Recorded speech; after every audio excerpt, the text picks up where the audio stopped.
नमस्कार। अपना उत्तराखंड में आप सभी का स्वागत है। मैं हूं नीलू। करते हैं खबरों की शुरुआत। तो राजधानी देहरादून में बोधिसत्व कार्यक्रम का आयोजन किया जा रहा है और इस कार्यक्रम में सीएम धामी ऑनलाइन संवाद कर रहे हैं। तस्वीरें सीधे हम आपको इस कार्यक्रम के दिखा रहे हैं जहां पर सीएम धामी पहुंच चुके हैं। आज बहुत सारे ऐसे लोग हैं अलग अलग वर्ग के जिनसे संवाद कायम करेंगे सीएम धामी। हम आपको बता दें ऑनलाइन संवाद होगा जिसमें सीएम धामी युवाओं, महिलाओं, सामाजिक संस्थाओं के विकास कार्यक्रमों के लिए सुझाव लेने वाले हैं। कार्यक्रम में ऑनलाइन और ऑफलाइन करीब 5000 लोग शामिल होंगे, जिसके लिए सीएम इस वक्त मंच पर उपस्थित भी हो चुके हैं। आपको बता दें कि राज्य के ढांचागत विकास के लिए सीएम धामी विशेषज्ञों से भी सुझाव ले रहे हैं और इसी दौरान विशेषज्ञों से बातचीत भी हो रही है और साथ ही साथ जो उत्तराखंड की जनता है उनसे भी संवाद कार्यक्रम कर उनसे सुझाव लिया जाएगा।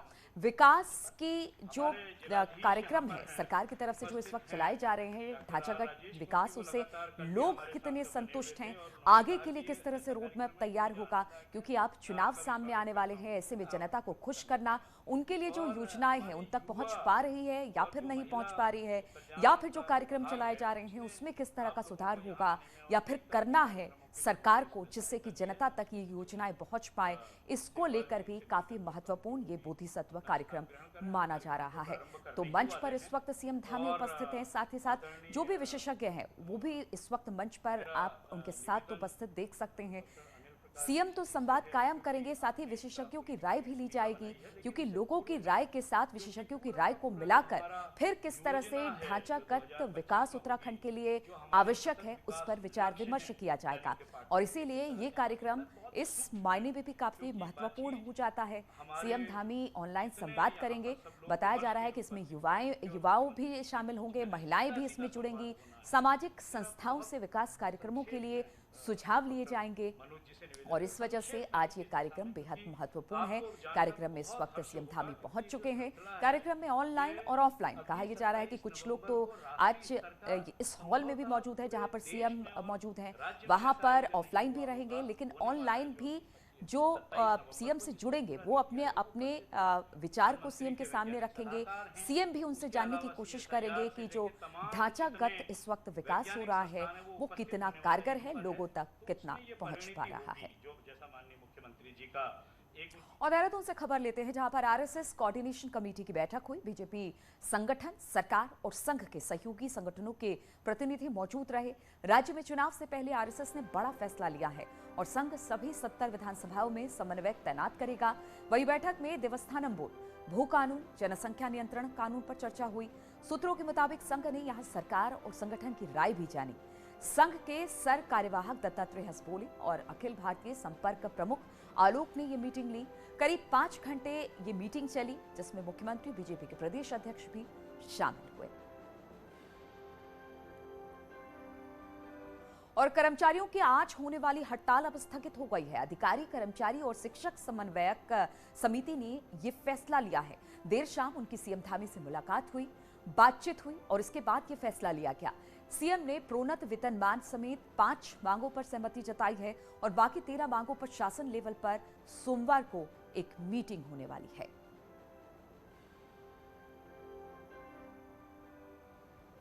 और बीजेपी ने एक बार फिर से अपनी रणनीति में बदलाव किया है और दिसंबर प्लान तैयार किया है। दिसंबर के महीने में बीजेपी 3 बड़े प्रोग्राम करने वाली है।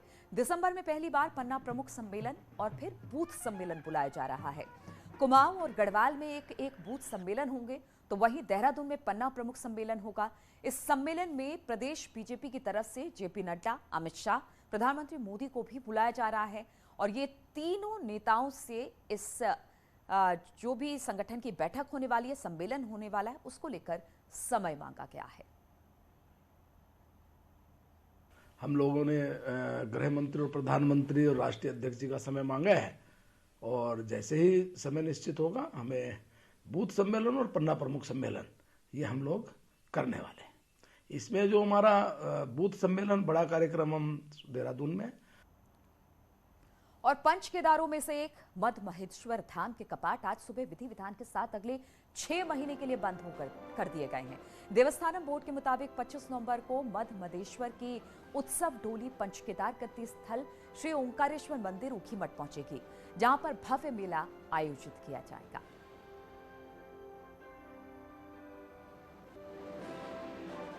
और 2022 चुनाव को लेकर सियासी पार्टियों की जबरदस्त तैयारी चल रही है। जन आशीर्वाद यात्रा निकालने के बाद बीजेपी अब 6 दिसंबर से 25 दिसंबर तक विजय संकल्प रैली भी निकालने जा रही है। तो वहीं दिसंबर फर्स्ट वीक से ही कांग्रेस भी अपनी परिवर्तन रैली का अगला फेज शुरू करने जा रही है। बीजेपी की इन रैलियों में राज्य सरकार के मंत्रियों के साथ ही केंद्रीय नेता भी शामिल रहेंगे। दूसरी ओर कांग्रेस भी अब पहाड़ों में परिवर्तन यात्रा निकालने जा रही है।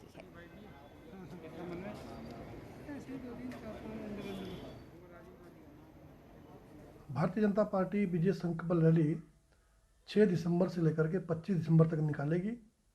सभी 70 विधानसभाओं में ये रैली जाएगी और केंद्र सरकार और राज्य सरकार की जो उपलब्धियां हैं उनको हर विधानसभा में और साथ ही साथ उस विधानसभा के अंदर जो हमने विकास कार्य किए हैं उनको जनता के बीच में रखेगी। वो आशीर्वाद यात्रा अधूरी क्यों छोड़ी, ये भी एक प्रश्न है। पर चलिए, उनको लगता होगा कि आशीर्वाद मिलना मुश्किल है तो अब सीधा विजय की बात करते हैं, तो उन्हें मुबारक हो उनकी यात्रा। जहाँ तक कांग्रेस का प्रश्न है, हमने परिवर्तन यात्रा हम मैदानी क्षेत्रों में पूरी कर ली हैं और अब आने वाले दिसंबर के पहले सप्ताह से हम पहाड़ों में परिवर्तन यात्रा का आगाज शुरू करेंगे। और दून में पूर्व सीएम हरीश रावत और त्रिवेंद्र रावत की मुलाकात हुई। लंबे समय बाद दोनों नेताओं की मुलाकात हुई। डिफेंस कॉलोनी स्थित एक क्लिनिक में दोनों की आपस में मुलाकात हुई। दोनों ने इस दौरान एक दूसरे का हालचाल जाना। और पूर्व सीएम हरीश रावत ने पूर्व मुख्यमंत्री को एस्कॉर्ट देने के बहाने बीजेपी पर निशाना साधा है। उन्होंने ट्वीट कर कहा कि राज्य में बीजेपी के पूर्व मुख्यमंत्रियों और कांग्रेस से जुड़े पूर्व मुख्यमंत्रियों के लिए अलग अलग नियम है। वहीं प्रदेश कांग्रेस अध्यक्ष गणेश कोदियाल ने इसे बीजेपी की संकीर्ण मानसिकता बताया। आपको बता दें कि हाईकोर्ट के फैसले के बाद पूर्व सीएम को दी जाने वाली एस्कॉर्ट समेत सभी सुविधाओं पर रोक लगा दी गई थी। हरीश रावत का कहना है कि बीजेपी से जुड़े सभी पूर्व सीएम को सरकार ने एस्कॉर्ट उपलब्ध कराया, जबकि उन्हें यह सुविधा नहीं दी गई। दरअसल ये मामला उस वक्त शुरू हुआ जब हरीश रावत एक जाम में फंस गए, जिसके बाद उन्होंने एस्कॉर्ट को लेकर ट्वीट किया।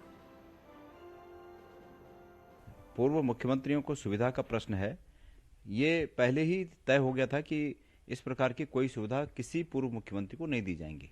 लेकिन परेशानी इस बात की है, दिक्कत इस बात की है कि एक प्रदेश में भारतीय जनता पार्टी के 3-4 पूर्व मुख्यमंत्री हैं, उनको तो आप पूरी सुविधा दे रहे हैं, और विपक्ष का एक मुख्यमंत्री है, उसको आप कोई सुविधा नहीं दे रहे हैं।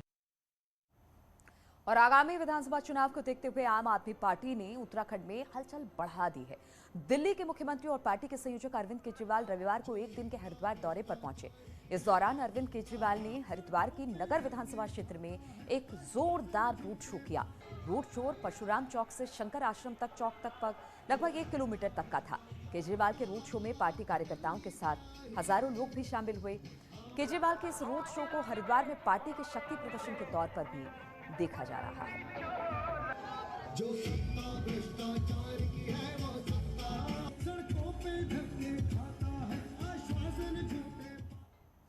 और लोक गायिका माया उपाध्याय देहरादून में मीडिया के सामने आई और हरीश रावत के समर्थन में उत्तराखंडीयत अभियान शुरू करने का ऐलान कर दिया।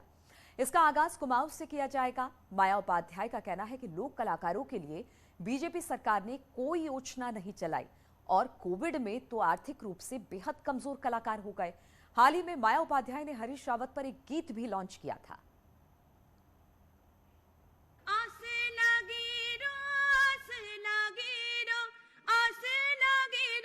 उत्तराखंड सारा हरदा हमारा आला दोबारा, हरदा हमारा आला दोबारा। क्योंकि अगर आज हम बुलाहारी और वो अगर हमार नानते नहीं बुलाएन वो बात तो बात कहने कहीं खत्म होते चले जाए। और या हमार माँ बाप हना नातल या हमारा फर्ज बनू कि हम अपन संस्कृति दगड़ अपन नानतीनों को जोड़ू, अपन दगड़ियों को जोड़ू, जो कि ये तो भार अपन खौर पे लिबे आहारी हम माननीय हरीश रावत जी ये लीजिए। मैं उनर पूर्ण तरीकल अपन एक व्यक्तिगत रूप से उनर समर्थन कर रहा हूँ। और पिछले दिनों आई आपदा को लेकर कांग्रेस ने सरकार को 10 दिन का समय दिया, लेकिन नैनीताल में हालत जस के तस बने हैं। 1 महीना बीत जाने के बाद भी कांग्रेस भी अपने दावे से दूर है, वहीं बीजेपी इसे अपनी जीत बता रही है। देखिए जरा ये रिपोर्ट।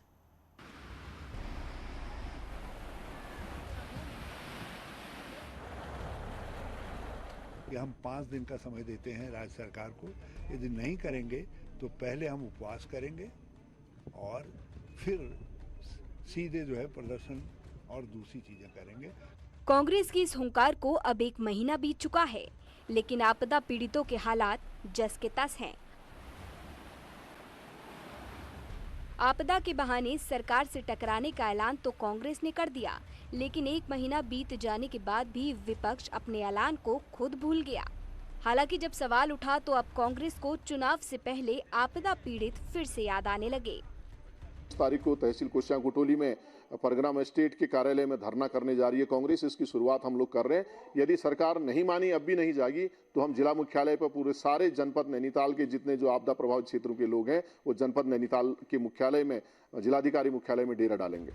आपदा के बाद सरकार से लेकर विपक्ष तक पीड़ितों को मरहम लगाने पहुंचा, लेकिन पीड़ितों को अब तक मुआवजा नहीं मिला, न ही पानी की समस्या हल हो सकी। हालांकि बीजेपी इसी बहाने कांग्रेस पर निशाना भी साध रही है। भारतीय जनता पार्टी के अलावा कोई भी ऐसा राजनीतिक दल नहीं था जो उनके हित में काम करने के लिए गया। पहले दिन से उनके सहयोग के लिए उस आपदा पीड़ित क्षेत्रों में जो पीड़ित लोग हैं उनके हित में जो काम करने चाहिए थे, उसके बजाय वो सरकार की ओर इस तरह के जो बयानबाजी उनकी हो रही थी वो कर नहीं, जबकि पहले दिन से सरकार निरंतर क्षेत्रों में काम कर रही थी। बहरहाल 2022 सामने है तो आपदा पीड़ित दोनों दलों के लिए काफी महत्वपूर्ण है, लेकिन आपदाग्रस्त इलाकों में लोग जिस तरह से दिन बिता रहे हैं उससे इन दलों को भी नुकसान झेलना पड़ सकता है।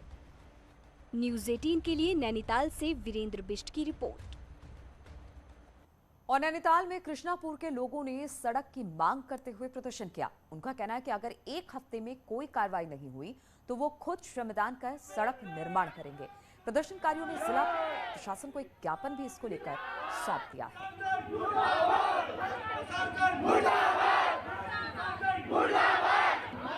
4 साल से हमारे पास कोई मार्ग नहीं है। वर्तमान में जो मार्ग है वो भी टूटने की स्थिति में है। प्रशासन कोई चेता ही नहीं रहा है और हमारे द्वारा कितनी बार कहा चुका है कि हमें कम से कम एक वैकल्पिक मार्ग दे दीजिए ताकि हम ऊपर नीचे आ सके। तो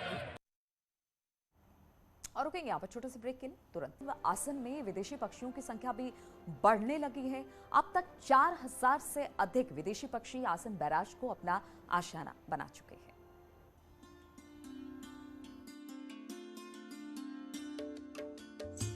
सर्दियों की शुरुआत के साथ ही वेटलैंड कंजर्वेशन रिजर्व आसन में अक्टूबर शुरू होते ही विदेशी पक्षी इधर हम घूमने आए थे। बहुत अच्छा अट्रैक्टिंग व्यू है इधर, बहुत माइग्रेटिंग बर्ड्स एंड ऑल सब सीनरी सब बहुत अट्रैक्टिंग है। अगर आपको इधर घूमने आना है तो आप ज़रूर आ सकते हैं। इन विदेशी मेहमानों के आने से पर्यटक और पक्षी प्रेमी उत्साहित है, जबकि वन विभाग भी इनकी सुरक्षा में जुटा हुआ है। अभी तक आसन कंजर्वेशन में 16 प्रजाति के 4000 के लगभग पक्षी पहुंच चुके हैं। इसमें सबसे ज्यादा सुरखाब है, रूडी सैलडक है, गढ़वाल है, मलाड है, विजन है, कूट है, इस तरह करके 4000। और कोरोना और आपदा ने भले ही नैनीताल के पर्यटन पर असर डाला हो, लेकिन अब नैनीताल में पर्यटकों की रौनक एक बार फिर से लौटने लगी है और होटल इंडस्ट्री अब क्रिसमस और न्यू ईयर को भुनाने में जुट गया है।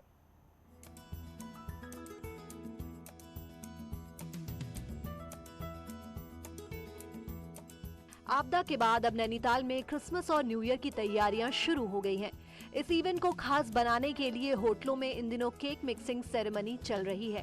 काजू, अखरोट, किशमिश जैसे ड्राई फ्रूट्स के साथ वाइन और रम को मिलाकर क्रिसमस केक तैयार किया जाने लगा है, जिसे लेकर कारोबारियों में काफी उत्साह है। काम दोबारा पटरी पे आने की एक कवायद चलेगी और उम्मीद करते हैं कि अच्छा कारोबार दिसंबर में आए ताकि हम नए सीजन के लिए 2022 के सीजन के लिए तैयारी कर सकें। कोरोना के बाद नैनीताल के टूरिज्म इंडस्ट्री पर आपदा का असर जरूर पड़ा, लेकिन अब सरोवर नगरी धीरे धीरे पर्यटकों से गुलजार होने लगी है। क्रिसमस और न्यू ईयर को लेकर विशेष पैकेजेस भी दिए जा रहे हैं। सर, पर्यटकों को कम से कम रेट्स में अच्छी से अच्छी सुविधाएं देने का हम लोगों का प्रॉमिस रहता है। हम लोग विद ब्रेकफास्ट, लंच, डिनर तीनों मील के साथ अच्छे से अच्छे पैकेजेस दे रहे हैं और भी बहुत सी सुविधाएं दे रहे हैं, जिसकी वजह से गेस्ट अट्रैक्ट होकर हम नैनीताल और पंगूट की तरफ अट्रैक्ट हों। क्रिसमस और न्यू ईयर पर तो पहाड़ में वैसे ही रौनक रहती है, लेकिन बीते 2 सालों से वो रौनक नहीं रही। इस बार पर्यटकों के लिए कारोबारियों ने पैकेज तैयार किए हैं। कई तरह से ऑफर भी दिए जा रहे हैं, जिससे अधिक से अधिक संख्या में पर्यटकों को आकर्षित किया जा सके। नैनीताल से न्यूज़ 18 के लिए वीरेंद्र बिष्ट की रिपोर्ट। और चंपावत पुलिस को नशे के खिलाफ बड़ी कामयाबी मिली है। ऑपरेशन क्रैकडाउन के तहत पुलिस एसओजी की टीम ने 2 स्मैक तस्करों को गिरफ्तार किया। उनके पास से करीब 130 ग्राम स्मैक बरामद की गई है। दोनों अभियुक्त उत्तर प्रदेश बेहड़ी क्षेत्र के रहने वाले हैं। स्मैक की चंपावत लोहाघाट क्षेत्र में बेचने ले जाने के वक्त ये सब पकड़े गए। पुलिस ने एनडीपीएस एक्ट के तहत कार्रवाई कर इन्हें जेल भेज दिया है।